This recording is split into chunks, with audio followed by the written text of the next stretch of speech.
Hey everyone, welcome to the What is Crypto podcast with your boy Nye. In this episode, we're going to talk to the Moon Carl about Bitcoin price action.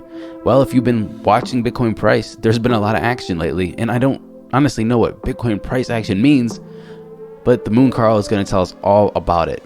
But before we get into that conversation with Mr. Moon, or Mr. Carl, or Moon Carl, or however he wants to be called, please go to whatiscrypto.com. There you can follow us on any of our social medias, our Facebook, our Twitter. You could also find us on iTunes, SoundCloud, Spotify, Castbox, Stitcher, Pocket Cast, or any other place that you listen to your podcast, and make sure you're subscribed. Leave us a rating and a comment. It helps people find the show, get this 101 information out to the people so they can learn about cryptocurrency, the future tech, blockchain technology, and just maybe pick up Bitcoin or two and hodl that, hopefully, until we see a new all-time high at $20,000. Ooh, won't that be sweet? Well, I can just reminisce about all-time highs all day and how light my bags would feel if we had $20,000 Bitcoin, but I will not, and I want to get into the show to talk about Bitcoin price action. We'll see you after the show.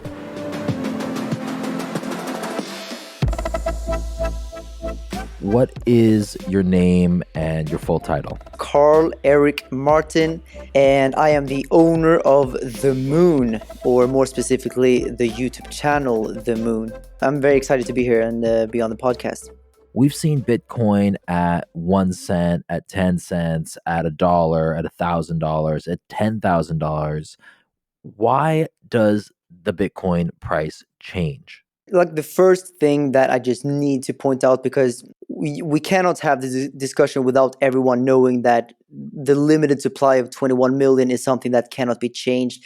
And I feel like whenever I tell people, when I talk to people, when I say that that Bitcoin has a limited supply, some people didn't even know that. And so that's the first thing, that there's a limited supply of 21 million Bitcoin, and that is a huge deal, especially when you compare Bitcoin to everything else on the planet, really, because there is nothing in the world that has a limited supply where it's an absolute limit. Like we have gold, for example. Gold is scarce, and that's why it's valuable. The stock to flow ratio, the already existing supply of gold is much larger than the inflation or the flow. Basically, low inflation is good, because when you have low inflation, people can expect the future stock or the future supply. There are no big surprises, basically. If you take fiat currencies like the dollar, I mean, there's nothing stopping the Fed from just creating $1 quadrillion out of nothing. And in fact, they do create trillions of dollars out of nothing, and they did back in 2008, and they have done different stimulus packages where they create money out of nothing. And this is why you need something with low inflation and controlled inflation, and that's why gold is valuable. Bitcoin not only has a controlled inflation, it will eventually be zero. And there's nothing else in the world that has that. I mean, if scarcity is decided based on the inflation, then it's obvious that Bitcoin is the most scarce asset, the most scarce thing on the planet. And already right there, you can kind of understand why Bitcoin is valuable. But also, of course, people need to buy and hold it for it to hold value. And I think it was Anthony Pompliano who said that Bitcoin acts like a virus, and I think that is a very good analogy. Bitcoin is spreading like this virus where more and more people learn about Bitcoin, more and more people tell their friends and they tell their friends, and this means that we get an ever increasing supply of hodlers. So we have these hodlers of last resort that will never sell, and the number just increases every single day, every single year. And that's why the Bitcoin price always has higher lows. So we do have these big bubble pops, of course, and Bitcoin can go down 80%. But this underlying support of hodlers of last resort is always going up, and that's why Bitcoin can never go down more than the invisible line of the hodler support, basically. And as we kind of get into that a little bit more, you're talking about the fixed supply being one of the reasons that Bitcoin has value. What are some other reasons? So you can write a list of maybe dozens and dozens of features in Bitcoin that collectively give Bitcoin value. And of course, the scarcity is one. We have the decentralization and the fact that you can send Bitcoin to anywhere at any point in time without having third parties. It's very cheap to send Bitcoin. For example, you can send a few $1 billion worth of Bitcoin and the fees will only be maybe a couple of dollars. And there have been proven facts of that taking place. And I mean, if you just compare with gold, which has previously been the best form of money, if you were to send billions of dollars of gold between borders, that could cost you millions of dollars. And it will take maybe months to do the whole administration. So Bitcoin has truly revolutionized how money can be sent over the world. And of course, this is going to help big banks and central banks to do final settlement between each other. But more importantly, I think for the poor people in the world, where people in the poorer countries around the world, where they go to richer countries to earn money, and then they want to send money back home to their families. And there are cases where people have to pay up to 30% in fees just to send $100 or maybe $1,000 back home to their families when they go through these third parties like Western Union and other third parties. And this is also where Bitcoin truly is a huge game changer, where now they can send Bitcoin back to their families without anyone ever being able to stop it.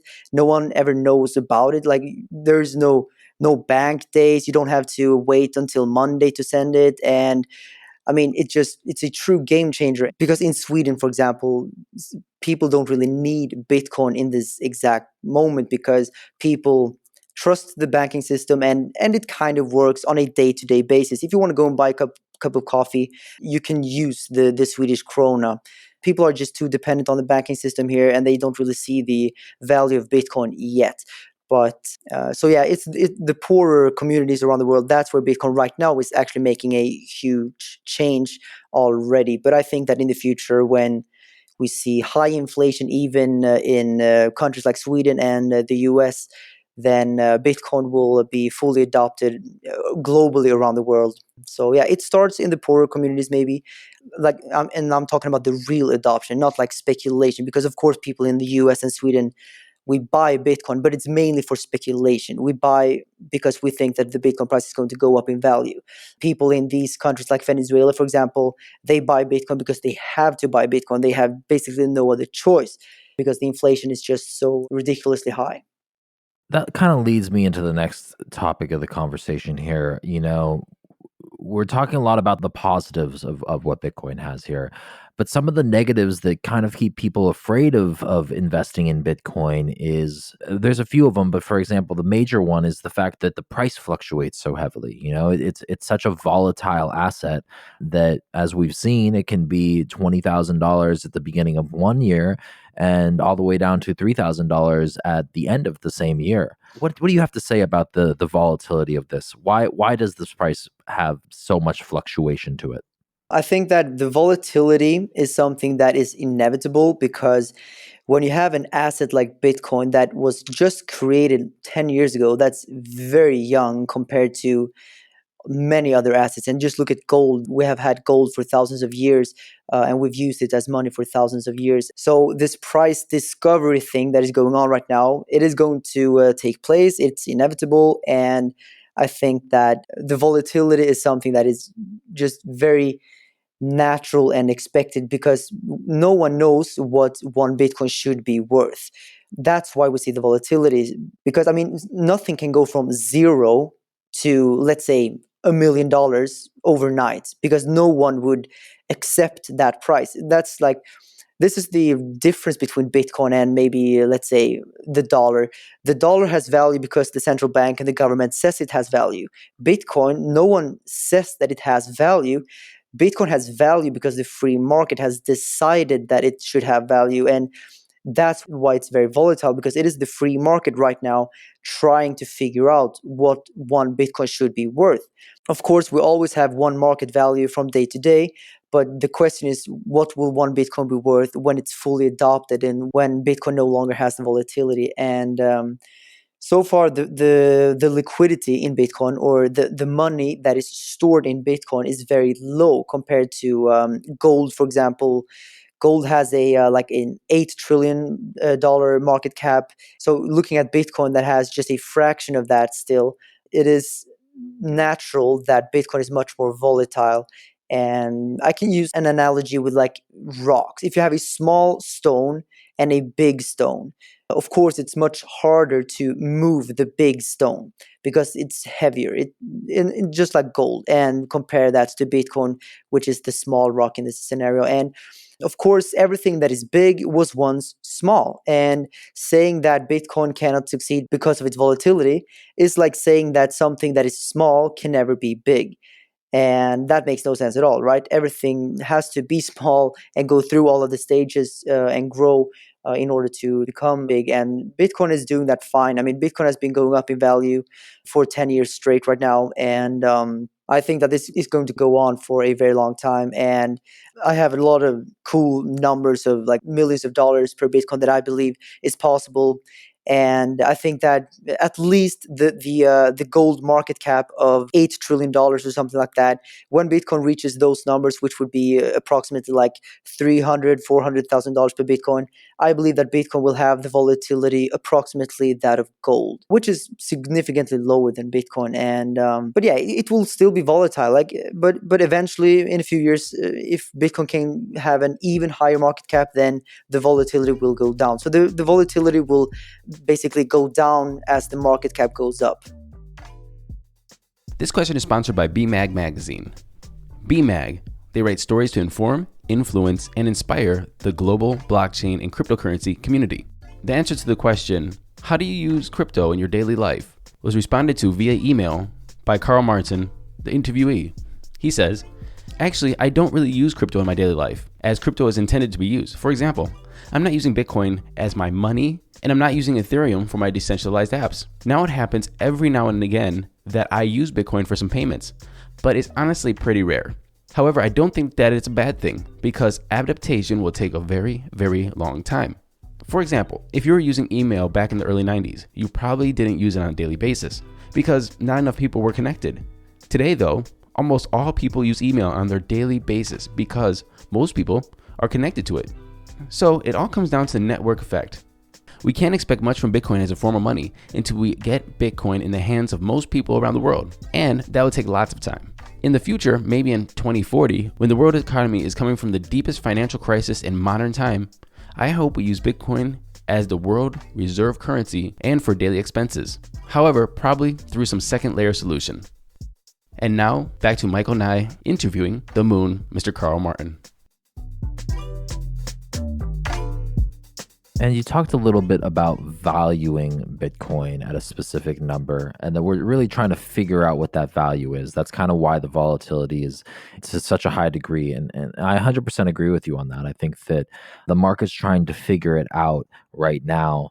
But how can we figure something like that out? I know that there's potentially mining costs that are involved with figuring out what the current value of a Bitcoin is worth. But for the very, very beginner, someone who's just starting to learn about Bitcoin, just starting to get into this blockchain cryptocurrency scene, how can they determine where we're at in a market cycle and what the value of a Bitcoin should be worth at any specific time?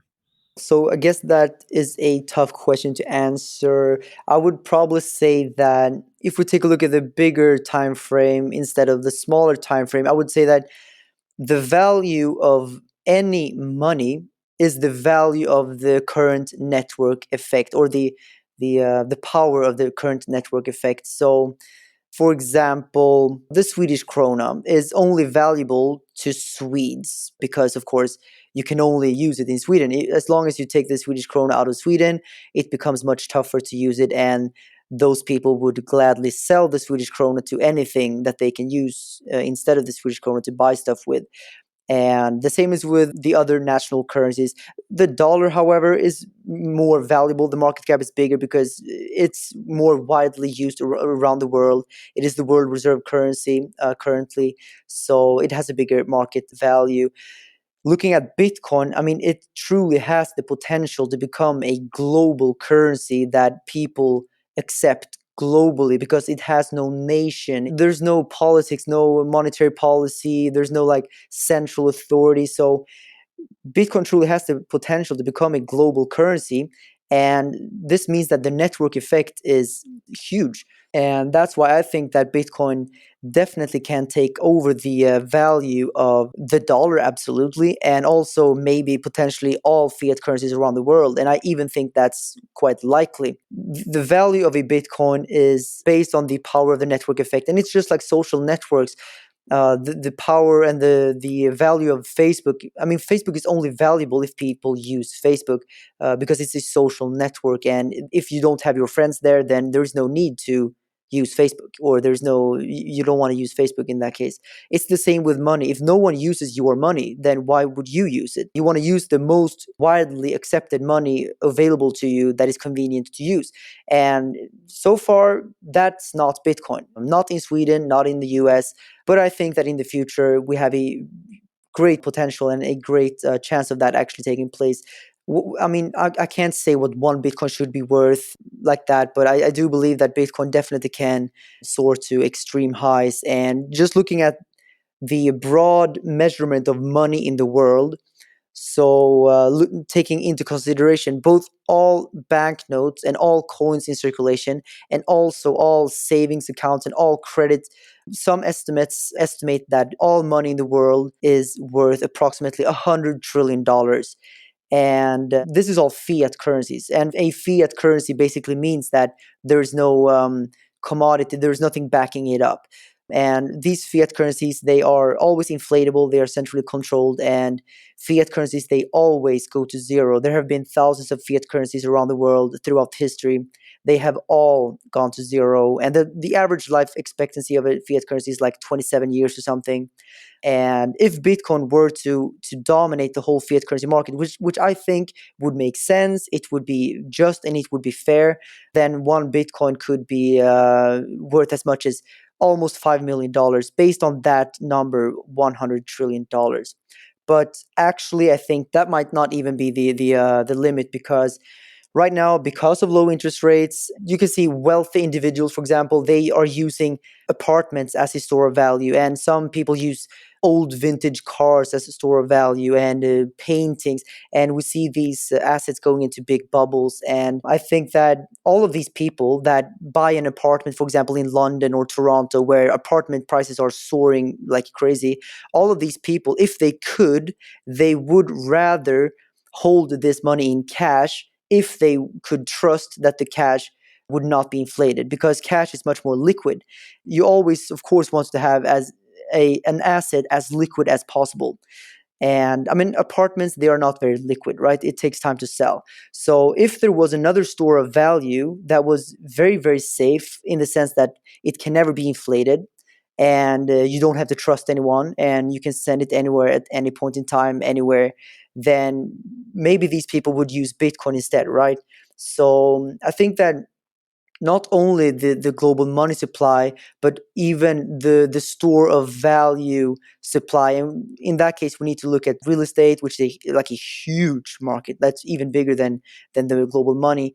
I mean, there are just so many assets out there that potentially could leak value into Bitcoin. And yeah, so I mean, Bitcoin, $5 million, I think that could be honestly an easy target. And I'm talking about today's money. So of course, what I'm usually talking about over on my channel is a potential scenario where the whole world economy goes into some form of a big hyperinflation. And of course, one Bitcoin in that case could be worth trillions of dollars. But I'm talking about in today's money, I think, yes, Bitcoin could be worth 5 million, even 10 million, when you look at the even broader pool of liquidity and money that is stored out there in assets, where people are going to, yeah, people will look for safe havens in the big financial crisis that I believe is going to come very, very soon. I would probably say that, yeah. I mean, within 1-2 years, it's very, very likely that a big financial crisis, even bigger than the 2008 financial crisis, is going to happen. And that's when we will see all of these people look for a safe haven. And I truly believe that Bitcoin will serve as a perfect safe haven. Now, we saw $100 Bitcoin and $10,000 Bitcoin. Why do you think the price will still rise? Kind of based on what I've said, I think the Bitcoin network effect will continue to grow. And right now, Bitcoin is, I think, I might be wrong here, but I think it is like the 8th or 7th biggest currency in the world. Like I said, people would naturally use the money with the biggest network effect because that would make sense, because you want to use the money that is accepted widely, and the more people that accept the currency, the more valuable the currency will be. And if Bitcoin can just take a few more steps up that ladder in the currency list and eventually be the biggest one, then it makes just so much sense for people to migrate to Bitcoin. And I think that that's exactly what's going to happen. People will start to sell the national currencies and sell the currency into Bitcoin. And I think that Bitcoin is kind of like a genie out of the bottle thing, where Bitcoin is right now out of the bottle and you cannot put it back. When people learn about Bitcoin, they will be given a choice. Either they hold their national currency, let's say the dollar, and let's say the dollar has an inflation of 3% or 4%, depending on if you want to trust the central banks or if you want to do your own measurement of the inflation. But yeah, let's say globally we have an inflation of like 4% or something. We all know that the Bitcoin inflation gets halved every 4 years. And eventually, when the Bitcoin inflation is like 0.5%, people will have the choice either to store their money in their national currency, let's say that's 3% inflation, or they will choose Bitcoin with 0.5% or maybe 0% if they live so long. And to me, it's obvious why you would choose the one with lower inflation. And it should be obvious to anyone given that choice, because it will be a better store of value and you don't have to worry about the future value of your currency. And so I think this phenomenon where people tend to spend bad money and they hold good money is going to happen with Bitcoin. And this is what happened when we went off this gold standard in all the countries around the world, where coins went from being silver to just being cheap metals. So during the years when the transition happened, people started to spend the cheap metal and they kept the silver dollars or silver krona here in Sweden. And eventually there were only cheap metals around in circulation, and people had hoarded all of the good money in this case because they were more valuable and were not inflatable, because you cannot centrally inflate the value of silver and gold. So I think the same phenomena will happen with Bitcoin, where the more people that learn about Bitcoin, the more people will start to spend their fiat money and they will keep their Bitcoin. I mean, I can only look to myself. That's exactly what I'm doing. I'm spending my fiat and I never spend my Bitcoin. And I know that some people would say that that's a problem because people need to spend Bitcoin for it to be able to work as money. But yes, we're talking about maybe 10 years in the future, 20 years in the future. Bitcoin doesn't have to serve as a medium of exchange right now. Right now, Bitcoin only has to be a good store of value, because if you go back into the history of money, you can see that all types of money have never been able to just immediately become a medium of exchange that people use for everyday purchases. First, money has to be form of a collectible that people collect. Like seashells have been money through this stage. So seashells were used as collectibles, and eventually this collectible becomes a store of value. And only after this form of money has been a store of value, only then will people start to use a little bit of what they have already hoarded and exchange that for everyday goods that they need. And another example of this is salt, for example. Salt has been a store of value back in the days, and that's even where we get the word salary from. And only when it had been a good store of value for a long time and people had hoarded a lot of salt in their home, only then did they take a little bit of the salt and they went out and they bought some eggs or whatever, something that they needed. And this is a very simplified version of what has happened throughout the history. But I think the same thing is going to happen with Bitcoin, and needs to happen with Bitcoin. First of all, it needs to be a store of value. And that's exactly what's happening right now. You can see how Bitcoin it's just going up in value every year, basically. I mean, on average. And that's a very good store of value. I don't think anyone minds that it goes up in value, even though it's very volatile. So for a store of value, it's performing very well. And eventually in the future, let's say 10 years down the line, 20 years down the line, I'm patient and I'm prepared to wait 15, 20 years for the full adoption. But only then, when people have already hoarded Bitcoin and everyone has Bitcoin in their portfolio, only then will people start to exchange some Bitcoin for a cup of coffee or something else that they want to buy. So that's kind of how I see the Bitcoin adoption going. And that's why, like I said, some people think it's a problem that people don't spend Bitcoin, but I don't think that's a problem. In fact, if they did spend the Bitcoin, that would be a problem, because that would kind of indicate that it's not a good store of value. And the final question I have for you here is, why do you think people should listen to your opinion? Right. So there's a 50-50 chance you'll get it right. Maybe not that exact percentage, but you get it right, you're the hero. You get it wrong, you're not. Why do you think people should listen to what you have to say? I've actually said many times in the past that there are no experts in crypto. All of us were trying to learn just as much as anyone else. And I think that when I got into crypto and when I got into Bitcoin, initially I thought that I already understood everything, and I saw myself as this crypto investor. And you get so humbled eventually by the just immense amount of information that is out there, both specifically about crypto and Bitcoin, but also about the economy and how that all plays into Bitcoin. And I've just realized that the more I know, the more I realize that I don't know. And I think that's why I say to people that they should always do their own research. I mean, sure, they can listen to me and take note of what I'm saying and get inspired by the information that I'm giving, but you don't know who I am, right? I could be anyone. And saying that Bitcoin is going to go to $5 million sounds crazy. So I think that, of course, someone should definitely do their own research, come up with their own conclusions, and research the economy and monetary history. I think that's where you truly understand the value of Bitcoin, because I think Bitcoin wouldn't even be valuable if we didn't have a flawed economy. Bitcoin only has a value right now because the economy is really, really in a very bad shape. So I think people should just research. And on my videos, it's the same. I do price predictions. Sometimes I'm right, sometimes I'm wrong. But of course, like my videos, they do very well. And obviously, I must do something right because people continue to watch my videos. I really enjoy seeing my community and like my followers being very engaged. And so, I mean, I'm very proud of myself that I've been able to build my YouTube channel to the extent that I have. I am also proud of the information that I'm giving. And of course, I will be wrong sometimes, and I cannot always be right. But I think that, like, I always try to stay morally right. I don't even do any sponsorships just because, like, I don't know. I just try to always do whatever I would have appreciated as a follower of someone else. So that's kind of how I try to stay away from doing bad stuff on my YouTube channel. There have been so many crypto YouTubers and crypto influencers that have done really bad stuff. I just really, really want to be an alternative to that. But still, always do your own research and always make sure that you make up your own mind based on your own research. Very true, man. Very true. Well, I'm a big fan of what you're doing. We've hung out at multiple events, and you're a good guy. So thanks for coming on, man. That was the Moon Carl with your boy Nye. This week in your DYOR, you do your own research. What I want you to do is I want you to go buy some crypto. I want you to sign up for Coinbase. Now, wait, I know everybody is a little bit nervous about these things.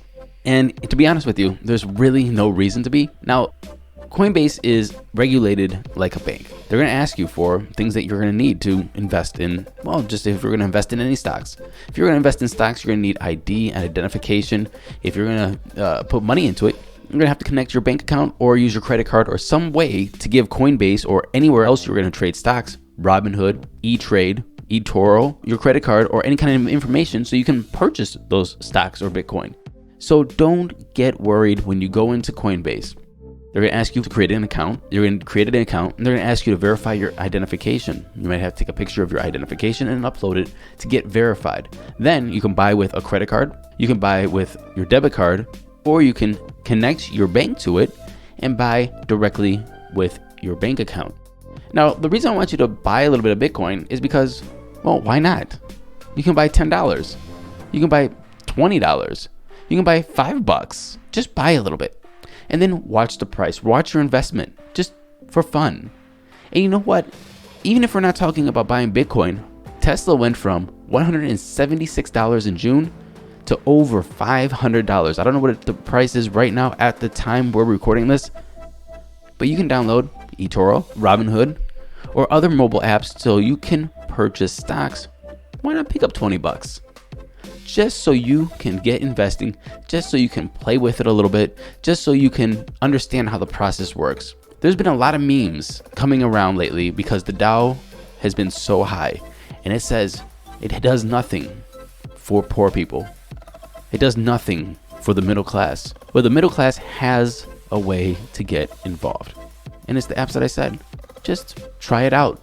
Instead of that $20 for the 6-pack or the 12-pack or whatever it is, or the $50 going out to get some beers with the boys, to watch football or basketball or whatever you're watching, don't go out that weekend. Take that $50 and put it into a stock or put it into Bitcoin and learn a little bit about investing, Bitcoin price action, and just get in the game. Anyway, thank you for listening, and we'll see you in future episodes of the What is Crypto podcast with your boy, Nye.